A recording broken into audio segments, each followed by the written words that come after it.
Spot rates of electricity on the Indian Energy Exchange spiked to record highs over the last few days as news of coal-consequent power shortages hit the headlines.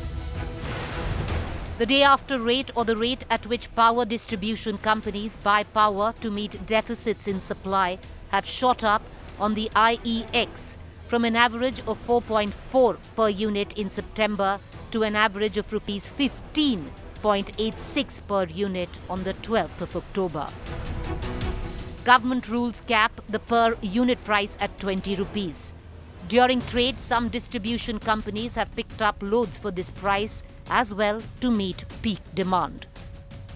Reports meanwhile suggest that in their meeting with Home Minister Amit Shah on Monday, the officers from the Power Ministry revealed how some state governments were using the spurt in spot prices on the energy exchange to sell electricity for large profits, while resorting to load shedding. Fresh guidelines issued Tuesday morning ensured that this does not happen.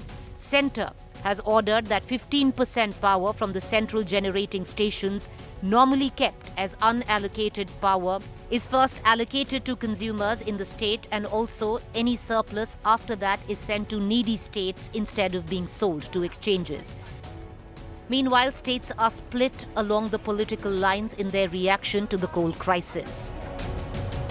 Delhi फंस रही हो, जैसे हमने NTPC से 3,500 megawatt बिजली लेते हैं, वो आधी दे रहे हैं, तो हमारे को बहुत महंगी बिजली खरीदनी पड़ रही है। तो 20 रुपये यूनिट और 17 रुपये 25 पैसे यूनिट के हिसाब से बिजली परचेज करनी पड़ रही है, जो कि अगर एनटीपीसी को जो करार किए गए उनके साथ, वो क्या समझौता है वो दे दें तो हमारे को वही 4-5 रुपये मिलेगी, 6 रुपये मिलेगी। उत्तर प्रदेश में 24 घंटे बिजली दी जाएगी, उसके बारे में मुख्यमंत्री जी स्वयं कह देखें, बिजली सबको मिलेगी और कटौती नहीं होगी, ये ऐलान हुआ हुआ।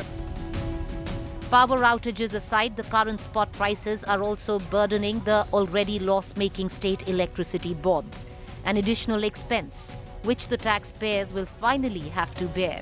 And for the government, the issue is already a hot potato, given that outages could dim festive spirit in the next 1 month. Bureau Report, Business Today Television.